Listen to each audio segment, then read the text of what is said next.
Welcome back to the Theater Podcast, intimate personal conversations with the industry's biggest names. Our guest today is Marla Mindelle, who of course is playing the amazing Celine Dion in Titanique off-Broadway. Marla is one of my absolutely oldest friends in New York City. Not that she's old, that's not what I meant. She's somebody I've known the longest since moving to New York City a long, long time ago. We see each other in spurts, but when we do, we reconnect like no time has passed. You ever have one of those friends that just no matter how long you go in between seeing each other, you always just have everything to catch up on and can talk like nothing ever, like you were never apart. That's how we are. It's awesome. She's an amazingly genuine person who just says what's on her mind and has this uncanny ability to just write it down effortlessly. It's a talent that I really envy. And of course, we talk about Titanique, this smash hit off Broadway. It's been in the recording. We say that it was extended 3 times, and between actually doing the interview and me recording the intro right now, it was extended again. So it's got a 4th extension that was just announced. Now they're playing through September 10th. So it's going to be there for a while. Go down and check it out in Union Square because my God, it's so funny. Find me online on TikTok, Instagram, Twitter, Facebook, all the places. Leave a rating and a review. And everybody now, please enjoy this episode with Marla Mindelle.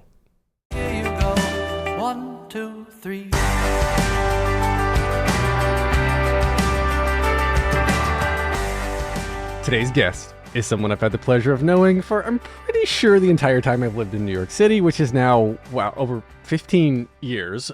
She made her Broadway debut in South Pacific, originated the role of Sister Mary Robert, the nun who hasn't completed her vows yet, in Sister Act, originated the role of the evil stepsister Gabrielle in the 2013 revival of Cinderella, and was Kitty in the first national tour of The Drowsy Chaperone, in addition to being the evil boss Olivia on the Emmy-nominated series Special on Netflix. She is also a writer, a composer, with multiple writing projects sold and in the works. She can currently be seen on stage right now playing the true-to-life Celine Dion in Titanique at the Daryl Roth Theater. Marla Mindelle, welcome to the Theater Podcast. Oh, wow. You know my whole resume. I'm obsessed. That's it. That's everything. That's everything I've ever done. Everything you've ever done in your entire life. And this, we were just talking before I started recording, like I've known you, you're literally, I think now my longest, I was going to say, my longest friend in New York. I was going to say living friend in New York, but that sounds like everybody else is dead. It's dead. But I am dead inside. I'm dead inside. I mean, you're like my remaining friend because like circles change and grow and things move around and like people obviously meet and lose touch. But like, yeah, we've known each other and still been in touch for the entire time I've been in New York, which is kind of insane. So. I know, it's so crazy. And even when I went to Los Angeles for 8 years, we still kept in touch. And now it's just full circle to be back and doing your Broadway podcast. I can't believe you went to LA. Yeah, you went to LA for 8 years, but I mean, we'll get to that. Yeah. So, little Marla, like you grew up in Pennsylvania, right? I grew up in Bucks County, Pennsylvania, home of the Bucks County Playhouse. Right. Yeah, so I lived only about 90 minutes away from the city. My father is a musical theater composer. And so I was growing up listening to every obscure musical theater record you could ever imagine. And I started seeing shows in the city as early as 3 years old. Like I think Big River was my first Broadway show. And I was dead silent, which is a twist because I was a raging bitch baby. And so I knew from a very, very young age, I was like, musical theater is it. It's all I ever want to do. And so I went to college for musical theater and then started my career, thankfully, very, very soon after graduating college. And you're the oldest of 3 other two lovely sisters. Yes, correct. And you annoy the hell out of them in a very pleasant and happy way. And I love how different you all are. Yeah, they do treat me like I'm the youngest and an idiot, which is wild because I'm significantly older than both of them. Lisa and I went to college for musical theater together, and then she quickly realized that musical theater is wonderful if you want to be broke your entire life. And she was like, F this, I'm going to be a financial advisor. So now she's making more money than any of us working at an independent financial firm in Los Angeles. And Olivia is the black sheep of the family. She wants absolutely nothing to do with musical theater. I don't blame her. And she works in magazines. Olivia gives like zero fucks about Oh, I pretty know. much I love everything. it. She's the absolute best. The twist is she's the best singer out of all of us, but she refuses to sing out loud. So we'll hear her in the shower. We call it, I hope I can say this on air, but whatever. We call it pussy riffing because it just sounds like it's like little tiny pussy riffs because she's always like, yeah, wow, like Mariah Carey breathy riffs in the shower, but she's fierce. I did not know she could sing. Oh, she's the best. I did not know I mean, I knew she was an amazing photographer, but because I've seen her work there, but I've never heard her sing. That's incredible because she's just like, whatever, I'm gonna do what I want. Like it's that damn generation, man. Get off my lawn. Get off my lawn. Okay, so I knew you. I think we met when you were doing South Pacific. Yeah, that would be 2007-ish, right? Yeah, maybe even. Yes. Yeah. 2006, 2007 is when our friendship truly blossomed. Yes. And yeah, we met for a weird party out on Roosevelt Island, which was incredible. And rip Roosevelt Island. And I forgot that you had gone on tour with Drowsy Chaperone too. So that was after South Pacific, right?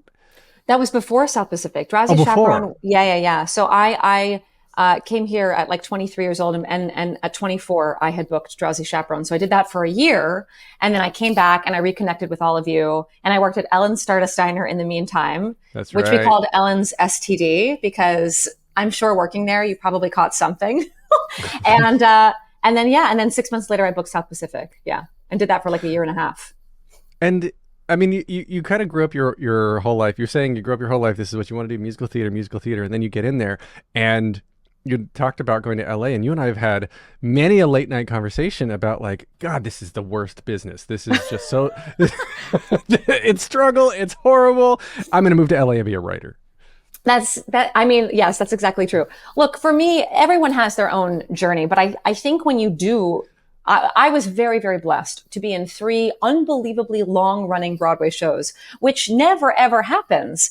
And I was on tour for a year. So literally for nearly 10 years, I worked consistently on Broadway. And there are unbelievably wonderful things about it. You have a built-in community. You have a steady paycheck. You have you have so many fun things that you can do within, like the Broadway Softball League, Broadway Bowling. Like there's just so many.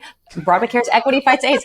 None of which I did, but you can do it. I love it. Like all the amazing things you get when you're on Broadway, bowling and softball. Those are at the top of your list. I know. Well, there's a lot of communal things that you can do with a built-in family, and that's incredible. And it's such a wonderful experience. However, on the flip side, there are things like where you don't have any weekends, you don't have any holidays, you barely have a day off. And so after a decade of that, but also trying to be a writer in New York, I was like, I have to put this on the back burner.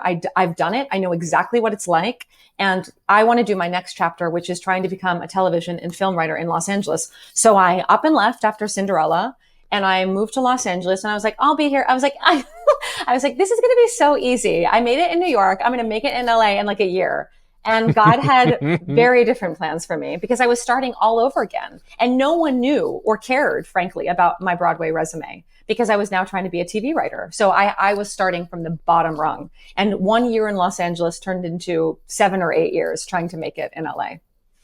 Well, so you went out there with Jonathan Parks Ramage, your my writing partner. Yes. And the two of you guys have written so much together. And eventually, you did sell. What did you sell to Margot Robbie's production company? We sold a movie script called The Big Gay Jamboree, and she was slated to attach. And writing is I actually think that it's harder to be a writer than it is to be an actor, because the writer, you are gesticulating a baby for years on end, and it goes through developmental processes. It goes through multiple different studios, multiple rounds of notes. People move, executives move all the time, and like things are dropped like hot potatoes. So we were in development with that movie for over 2 years before basically it fell through at Paramount. But Jonathan and I are now redeveloping it for the stage, which I think will be very fun and fantastic. And so I'm not letting this baby die yet. But yeah, we sold that, and we sold a couple of other television pilots. But I pitched, I want to say 500 different TV shows and movies. I mean, I was working nonstop for free to try to get anything off the ground.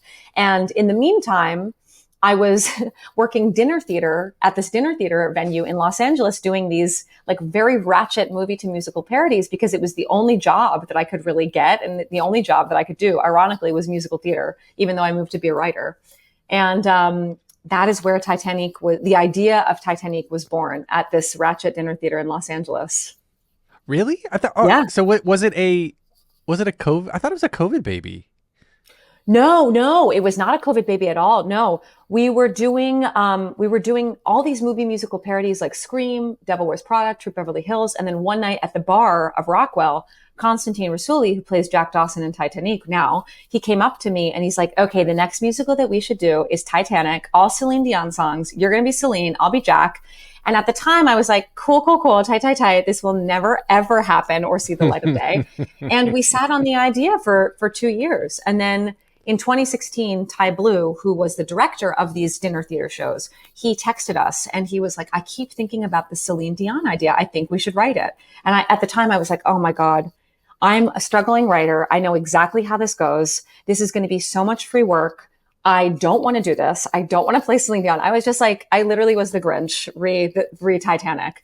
But we started writing it for fun. And it is so ironic to me that after years and years of failure in Los Angeles as a writer, the one thing I got up and running was a musical, and came back to New York to perform in a musical, which I swore off. And it's been extended 3 times now, right? Like third time's a charm. Yeah, you were in the Asylum, which was in Chelsea, and then moved to the Daryl Roth, and which is a slightly bigger house, and you keep going and going and going, and every time I love the show. I'm going to get to the show, but something you mentioned Connie as well, because Connie was Bach on Broadway here in Wicked, right?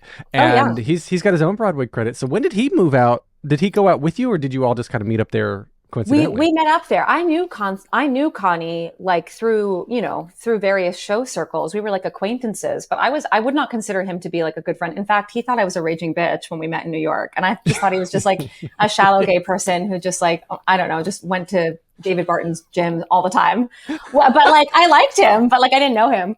So when I moved, he moved maybe a couple years before me, and he had done, I don't think he was Bach in Wicked. I think he was Fiyero in Wicked. Oh, Fiyero, right. Yeah, he was Link Larkin in Hairspray. He was in Ghost. I mean, he didn't even go to college. That's how talented he was. He just went straight into Hairspray at 17 and had worked consistently for a decade as well. So it was the same thing with him. He was like, I'm going to make it as a television star. And so he was out in Los Angeles. I was out in Los Angeles. And Ty Blue was out in Los Angeles. Unbeknownst to us, we all wind up at this dinner theater together where we're doing these shows. And that's how Titanic was born. And I guess this was a COVID baby in the sense that we were slated. Titanic was slated to come off Broadway in 2020, but the pandemic happened. So I was like, well, theater is ruined forever. This is never going to happen. I knew it. I've wasted all this time on this project. And I was like, and even if Titanic does come to off Broadway, the world has been through such a reckoning. Like, people aren't even going to like this because it's like literally just a parody. It's silly. Like, people aren't going to think that this is fun or funny. No one's going to want to come to see theater. And it has been the exact opposite. It's been like divine intervention that it happened when it happened, because I think people are looking for joy more than ever. So I think that's been part of the success. Yeah, I was going to say, I think that coming out of it, what really seemed to succeed was things that just made people straight up laugh and disconnect from the reality. Put them back in a room together, get them to laugh and find a common knowledge again. Because we just, God, I mean. I know. We're coming up on the 3rd year of the pandemic. It's crazy. And the show, wait, when did the show open? The show opened in May of 2022. And yeah, it was only, it's been a while. It's been a while. It was only supposed to run 3 months. And it got extended at the Asylum through November. And then the Daryl Roth opened up. And so I moved, and we moved. And every single time, I must be the world's biggest pessimist, because I'm like, okay, we're moving to a bigger space. How are we going to maintain the popularity? Are people going to want to come see it at a different venue? And it has exceeded my expectations beyond my wildest dreams. I cannot believe we're still running. We're sold out every single night. And it's like a gay football game every single day. People are screaming as if they're at a rock, like a Celine Dion rock concert. It's been the most wild experience of my life. And it has been so joyous for me, even more so as a performer, but as a writer, after struggling for so long, trying to get anything off the ground. I am so, so happy that finally this is the greatest representation of everything I can do, both as a writer and a performer. Well, it reminds me so much of, I mean, it's your humor. I can see your humor shining through, because it was 10 years, over a decade ago, you and I would get together and make these ridiculous videos that were so much fun to shoot before everyone had iPhones that could do it all, right? You know, we get the cameras and get the crew together, and we would make these ridiculous sketch comedy videos. And one of my favorite, what is it? The Little Mermaid singing. Oh my God. Yeah. Anyway, oh my God. I'll put some links to some of our old videos in the show notes for this, because they're bringing up. But I can see the humor coming through, and that's, I think, I guess, is that a product of your parents, the type of humor you have, or it's the cynicism? Where does that come from? Because like Lisa, the middle sister, she's just like kind of the happy-go-lucky, whereas Olivia's like the epitome of like, like you said, she gives zero fucks of snark. I don't know. I remember growing up, my family was always very funny, and we always tried to make each other laugh, and we were highly creative. But my father and mother are both very optimistic, not very snarky people. So I don't know where our sisters got the snark, to be honest with you. But I think my snark really came out in Los Angeles. And I think the humor, yes, the humor is purely me. And the humor is also very much Connie and Ty. And I think what has made the show very successful is that we did it with no producers breathing down our neck of like, oh, we have to make this PG. Oh, we got to tame this. We're just like, fuck it. What is funny to us? Let's make each other laugh. The whole goal in mind was to try to break each other and make each other crack up on stage. And so that's why I think the show is like so outrageous and so wild, because we just kept like one up each other on stage all the time. Yeah. Did you workshop it? And when you're writing it, were you on your feet doing the lines, like workshopping in front of an audience or whatever? Because I've talked with so many people who are successful comedians, and they are so serious about the science of comedy, right? And you talk to people who are really known for this, like Rob McClure or whatever, and you've got like the timing of finding all of your beats to get a laugh on here, and then like if you wait a half a second over here, you're going to get an additional laugh. Like all of this, is that... How did you workshop all of this, going from the different venues? Because a dinner theater is different from the Asylum, is different from the Daryl Roth, and every time you have to like find your feet again, right? Oh, absolutely. Yes.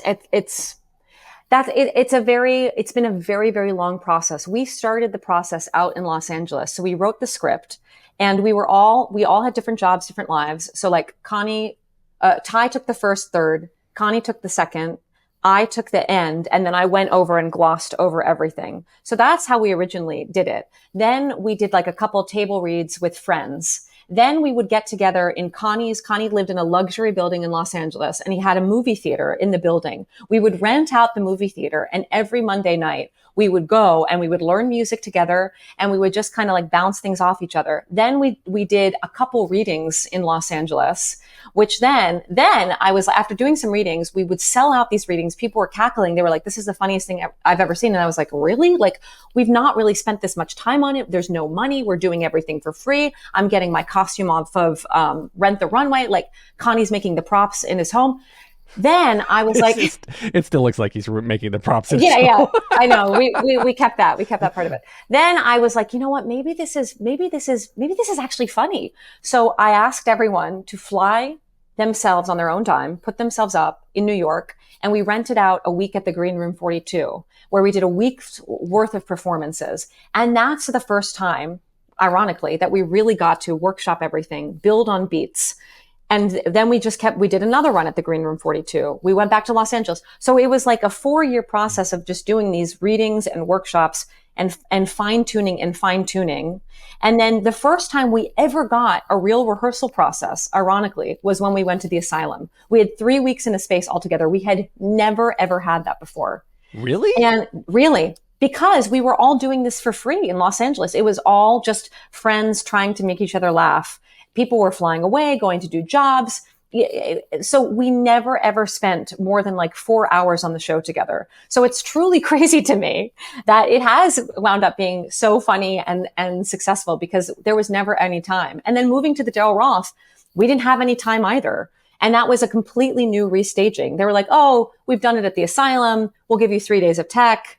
And it was crazy because we had to completely redo it. So there has not been, quite frankly, a ton of time putting the show up. But I think that speaks to the testament of how solid the script was in the development and workshop process. We got it to such a good place that, when we did take it to all these different venues, the staging didn't really honestly matter because the book is so funny. That's really interesting. That, I mean, you grew up with musical theater. Your family is music, and then you go to school for musical theater, but then you end up wanting to write.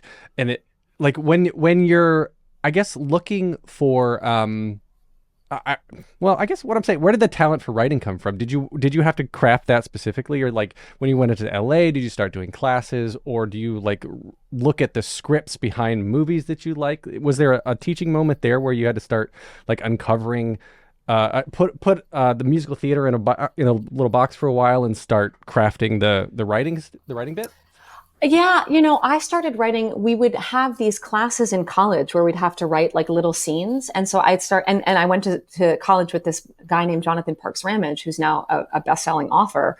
And at the time we were writing scenes for fun, and we were like, this is kind of funny. Like, maybe we should like try our hand at this. And so when we started writing together, we would read a lot of scripts. Like, we would read a lot of scripts that were out like on CBS. We would read multicams and single cams. And we started writing so much together and developing a shorthand that I think that it is absolutely a different skill. But because we were doing so much of it in New York, and then we both moved together to Los Angeles at the same time, we were both writing so many scripts, pitching so many ideas. We were writing packets for late night to see if we could get staffed on late night. We would have to write samples all the time. We were writing these scripts. So it became a real skill. And I think it really, really helped me when crafting Titanique, because, Ty and Connie wrote incredibly funny things. But I think where I came in was I was able to very soundly and structurally write, okay, we need to introduce all the characters here. What would Celine Dion say here? And so I think that that's where I could bring my skill set as a writer is fine tuning and making the script really, really tight.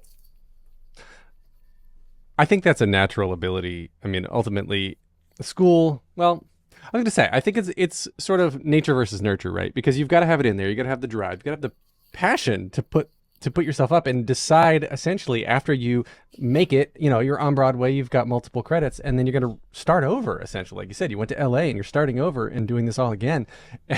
And ironically, you're back doing what you set to walk away from in the first place. I know. Fun. It's so full circle. I know. But I guess in terms, I didn't know Jonathan was a best-selling author now either. What book is it? Oh, he published a book called Yes, Daddy, and it's fabulous. It's so great. It's so funny because him and I were writing together for, I want to say 15 years. And the only things that him and I have ever gotten up were independent of each other. He sold a book. I think in 2020 or 2021, he sold Yes, Daddy. And then I got Titanique up and running. But yeah, I think the thing about musical theater is that while it is the most incredible thing in the world, you are always a cog in somebody else's wheel. Like, you're always like a machine part in a way, like any job, everyone has their roles. And I was so, I remember watching like all these creative teams that would put the show up and then they would go off on their own and they would like go on vacation. And I was like, I want to have some of that. I want to do that. I don't want to be stuck here, for a year and a half doing it. And I was like, well, maybe you get a little bit more of that independence and autonomy if you are on a creative team and if you start to write. So ultimately that was what I was really striving for. But at the same time, I loved performing. I love performing and I'm desperate to do that as well. So now I just call myself the poor man's Lin-Manuel Miranda because I get to write and star in my own thing. I'm just not making nearly as much money as him. One day. One day.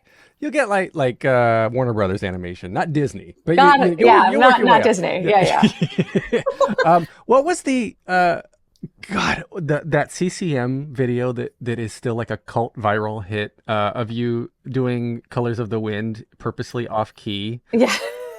Yes.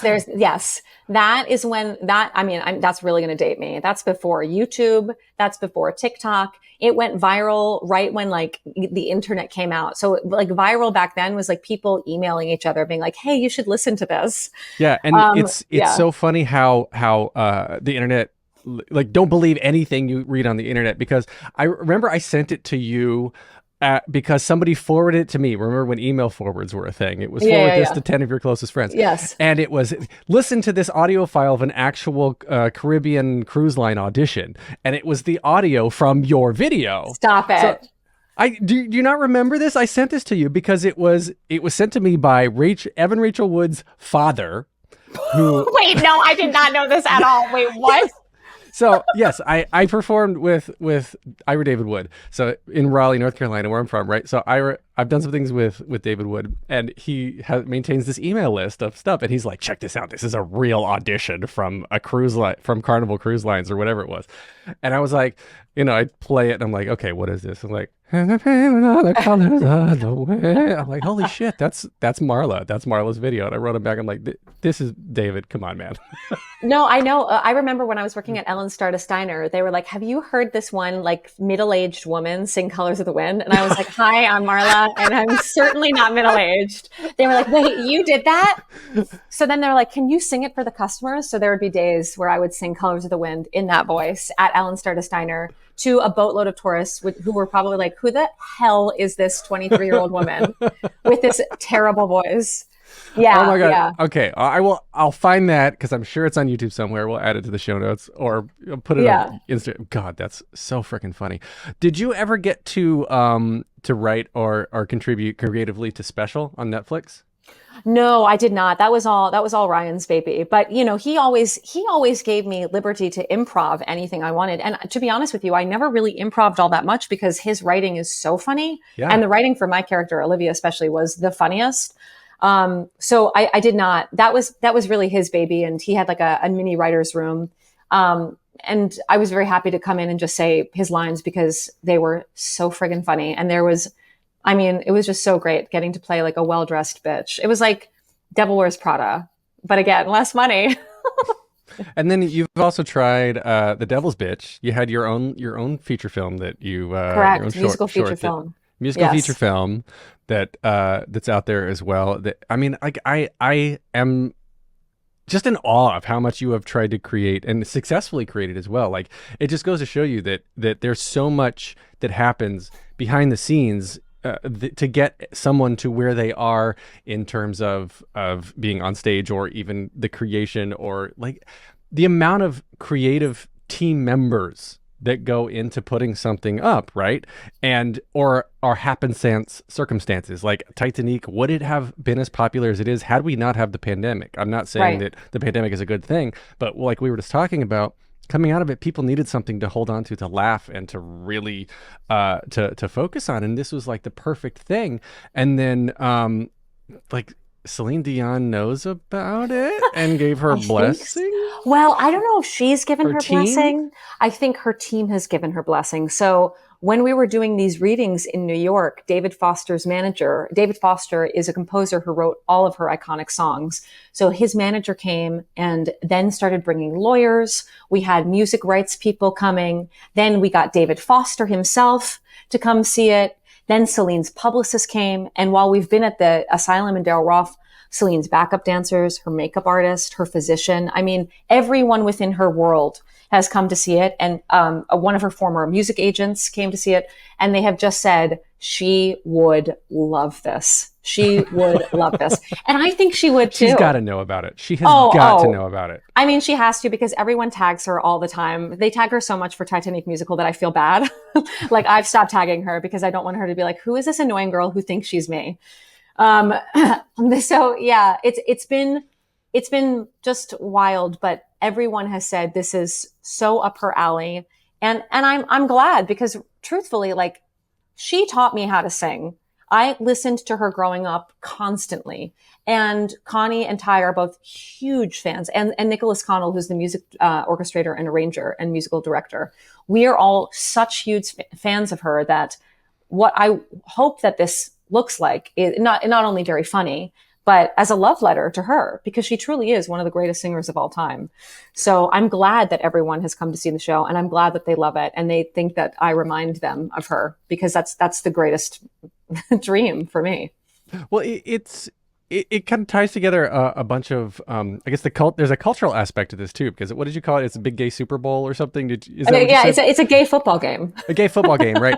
And because I think there's a lot of queer culture that is referenced and is integrated and is obviously part of your life, being a queer individual yourself, right? Yeah. And Connie and everybody else who identifies along those lines. And it's like the audience is so energetic and so happy, and just you give them, the show gives them the permission to interact with you in a way that you don't normally get sitting at like a Leopoldstadt. Nothing against Leopoldstadt. Right. Night and day. You know what I mean, right? But I think that comes with working in dinner theater. Like when we were working in dinner theater, you know, people were eating fries and downing glasses of wine, and we were just in the mix of that. And we would grab, I mean, this is pre-COVID, but you'd grab their drink and you drink their drink and then sing a song. And so we wanted to make sure that kind of intimacy was retained, because that's kind of what makes it so special. And it makes people feel like they're in on the joke with you. And also Celine Dion is very much like that, how she talks to people at her concerts. She brings people up on stage. She's so kind to all of her fans. She looks at you directly in the eyes. So it was very, very important to us that we retain that and that level of intimacy. But what I find so fascinating is that, yes, obviously, in a weird way, Titanic, the movie, has this kind of camp kind of aspect about it. It was very popular in all of our sexual awakenings as straight queer people, because we were all in that era when it came out. Mm-hmm. So there are a lot of millennials that come to the show, and obviously there are a lot of queer jokes. But what I find so fascinating in moving to the Daryl Roth is that the fan base has grown, and I see people in their 60s and 70s all the time. And there was like a woman that came up to me yesterday. She was in her 70s. She was like, I've had the worst 2 weeks of my life. This made me laugh so hard and put such a smile on my face. And I get those kinds of messages from older people all the time. And in my head, I'm like, we didn't write this with you in mind. Like, what do you find so funny about this? But I think that's the best part, is that it's not just appealing to queer people. It's actually appealing to everyone. And that makes me feel like we've really struck something and hit, commercial gold. It's Celine Dion, of course, who has a multi-generational appeal and a multi-sexual identification appeal. And Titanic, which of course is everybody of our generation has to love Titanic or hate it, depending on where you are. But yeah, so Titanic and Celine Dion, and then now integrating the humor that I feel like it's social media humor. It's pop culture humor. Yes, and so it's taking all this nostalgic stuff that everybody loves and making it current again. And you just did, you and Connie and Ty, you guys just did a brilliant job. And I've seen the show multiple times, obviously, and every time I never get tired. It is so funny. I feel like there's always a new joke in there that I've missed the previous times I've seen it. There is. I mean, we try very, very hard to keep the script very updated and fresh. So if there's like a big cultural moment, we have to talk about it. I have a whole section where I improv something different every single night. I remember. And so, I pull from whatever is like current in the headlines. I make Jack and Rose do things all the time. But it's very, very different, and it's based on current events. So I think what keeps people coming back, because people have been seeing the show 3, 4, 6, 7, 14 times. I mean, it's just crazy. You don't see the same show every single night. It is completely different. And that actually goes to me being in musical theater and having to do the same thing over and over and over again. I wanted to make sure that if I was going to do musical theater again, like that, it would change every night, so that you don't feel like a robot or like you're a cog in a wheel. You feel like you're actually organic and fresh and delivering something new to the audience. And so whenever you come back, you don't see this same show twice. Yeah. Is there any feedback that sticks out as being particularly surprising in a good way, of just like, aside from a 60-year-old lady who's like, why do you like this? Do you have anything else that's like, oh yeah, okay? I mean, the amount of, I think one of the greatest moments thus far is RuPaul came to the show, and Really? he is obviously such a big influence. I mean, yeah, the celebrities that have been coming, first of all, every micro gay influencer on Instagram has seen the show, but also like we've had people from Callista Flockhart, aka Ally McBeal. Last week, Matt Bomer came. We had the host of Z100 last night, RuPaul. I mean, it's just been Gus Kenworthy, all of these huge people in different facets and areas of the entertainment industry. But RuPaul was a really big one because he has obviously influenced our humor. He's influenced a major part of the show, which I will not give away. And it was so funny. No one told me that he was going to be there because I have deep musical theater anxiety. So if I would faint, if I know that, but I was doing my improv scene. And as I walked off, someone was clapping for me. And so as Celine, I was like, oh my God, thank you so much. And I looked at him and he had a hood on. And I was like, oh my fucking God, is that RuPaul? And so I didn't say anything to anyone because I was like, if that is him, I will die. But at the end of the show, he just, relayed to the team how much he loved it. And you could see him smiling and cackling the entire time. And he started to relax, especially, and towards the second act. And that was a really big moment to see that we could get such huge cultural icons at our little rinky-dink show. It's not rinky-dink, man. I think it is. I mean, it feels like that to me just because I've worked on it for so long. I know. I feel like you've got imposter syndrome. And I want to touch on the anxiety for a second there, because I know, like, you're always wanting things to be so good, and you're always wanting it, and I know, and knowing you, you're always like, it's just not that great, it could be better, and where everybody else on the outside is like, what are you talking about, this is amazing, right? Like, I know. do you still feel that? Like, I feel that every day. Really? It is imposter syndrome. Yes, yeah, I feel it. To be very, very frank with you, I deal with, very bad stage fright. And I think that a part of the reason is I feel like there's such a high expectation to live up to the vocals of Celine Dion. And I'm not her. I can't sing like her. And I'm trying my very, very best, but I just want people to think that I'm doing like a good job as her, and everyone's like, but it's you doing her. But I want people to think that like, it's a really good impression. So I get crazy about that. And I get crazy about sounding just like her. So I listen to her recordings a lot, and yeah. So I'm still the mentally ill person that you knew from 15 years ago. is what I'm trying to say. Yeah, never change. Never change. No, you shouldn't. No, and well, it's just great because I think all this level of success that multiple people have reached and whatnot. I mean, like I reference this all the time in the podcast. Is talking with Patty Murin about having full-on panic attacks in the middle of her solos, like inside her head, she's breaking down while still singing. Whatever, Do you want to build a snowman? Right. So really, it's the same. Like on stage, it's the same. You get in your own head like that. Oh my God, all the time. I'm having an out-of-body experience. Yeah, I mean, I was very taken when she wrote that article because there are a lot of us that suffer from that. It's so weird when your body is doing something, but your mind is somewhere else. And for me, if I screw up a note or if I crack, like I just get so in my head, and I fail to realize I'm human. Sometimes you're not feeling well. You have a headache. If you're a woman, you're on your period, your voice changes because of that. There's all these factors that go into maintaining a show 8 times a week. It is only natural that at one point you're going to feel a little bit wonky. But when we first transferred to the Daryl Roth, I went through a huge period of deep, deep anxiety because the asylum was so small and grungy and intimate, and it did not feel like a theatrical experience. But when we went to the Daryl Roth, suddenly there's a stage, there's a proscenium. I'm looking out at faces. There's black lights, and yeah, it was very, very challenging. And so I definitely have a roller coaster. I have good performances and I have bad performances when my anxiety is really, really high. But there are a lot of us that experience that. And I think that's kind of only natural. If you're a human being with a brain who's kind of self-critical of yourself, it's only natural that you're going to be like, oh my God, I friggin' suck tonight, Right. Well, it's taken me, I'm 40, I just turned 42. Yeah. Like back in October. Right. And now I'm just like, you know what? I just don't think I want to care about the things I used to care about in a good way, right?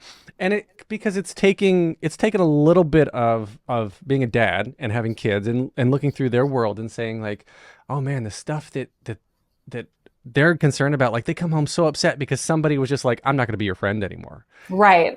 Right. And it was just like, huh?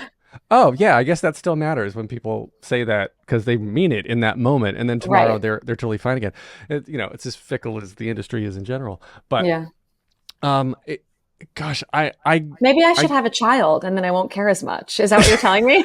Yeah, because they're super easy. They don't take up any time. Right. So definitely have like 6 They're basically for free. Yeah, you spend no money on them. Yeah, like you raise them to help you. That's the point of having children. Yeah, so like that, they can be your gopher, get you your coffee.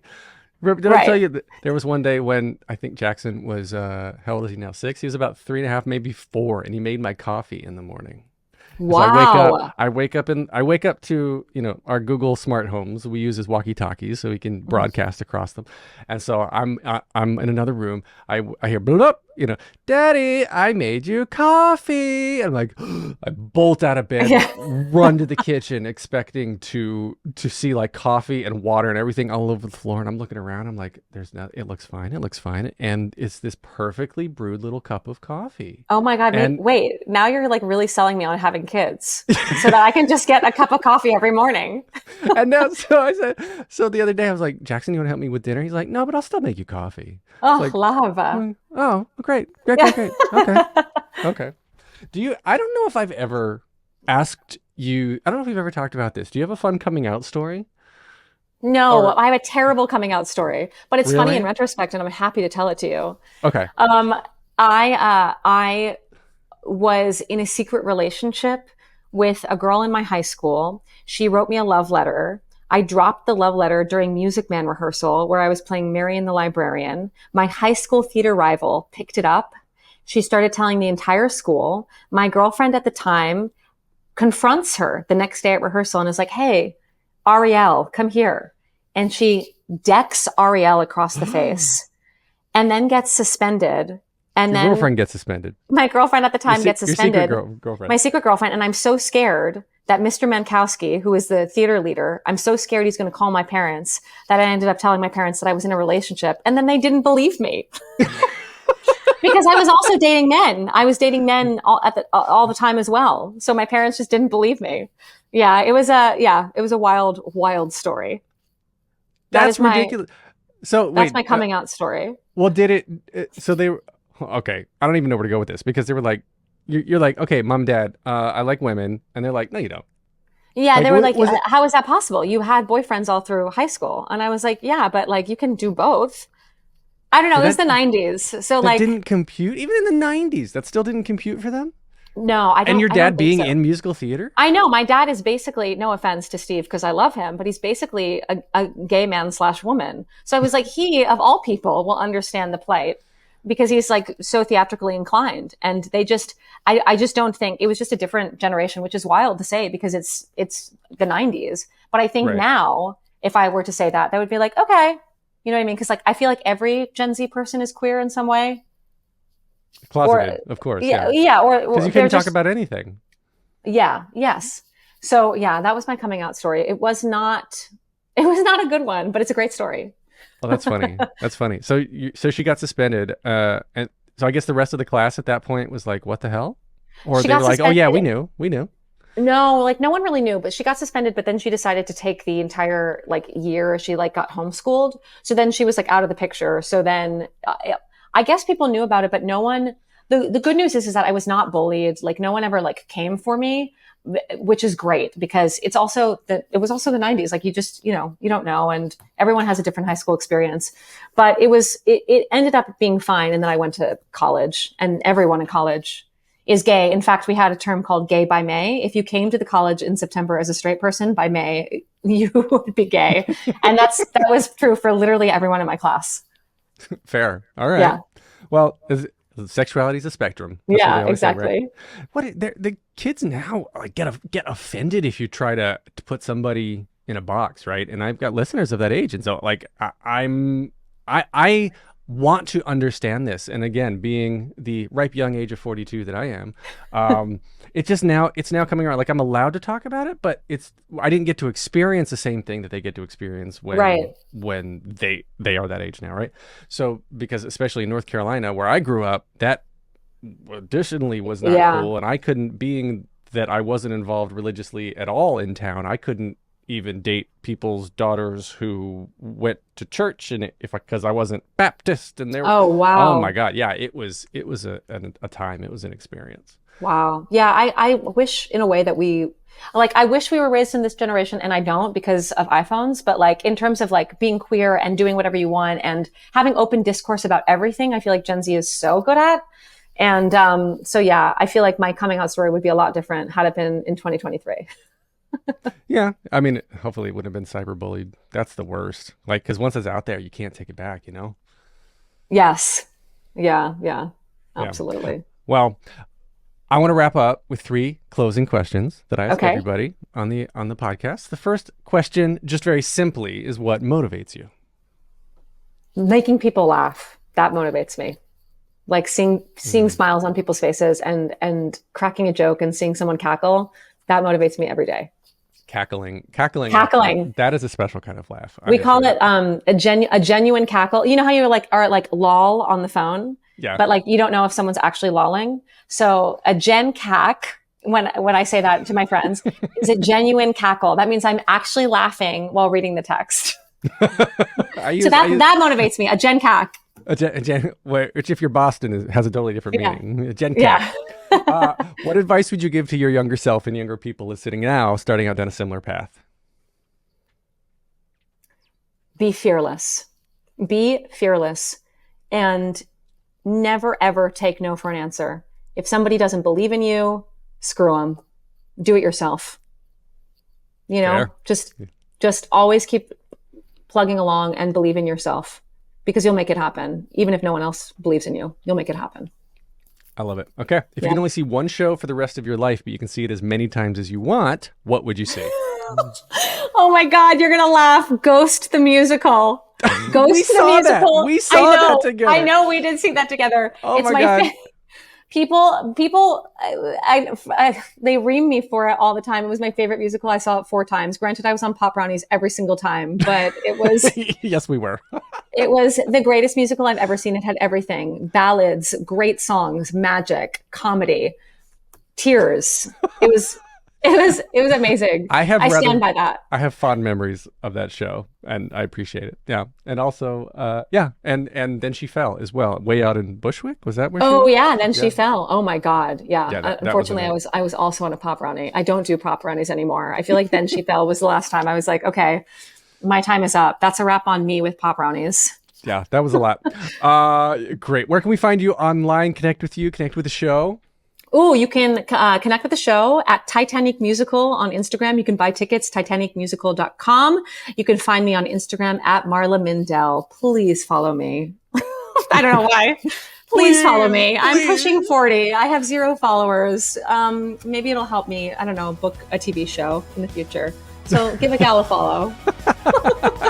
And please go see the show. Oh my God, it's so funny. You can get more of me and amazing episodes like the one you just heard at thetheaterpodcast.com. I'm on Instagram, TikTok, Twitter, Facebook. Find me on there. Leave a rating and review wherever you're listening now. Thank you to Jukebox the Ghost for the intro and outro music. Thank you to Marla Mindelle for writing Titanique Musical. And thank you again to Marla Mindelle for having this wonderful conversation. Thank you for having me. Take a deep breath, make the world a little colorful.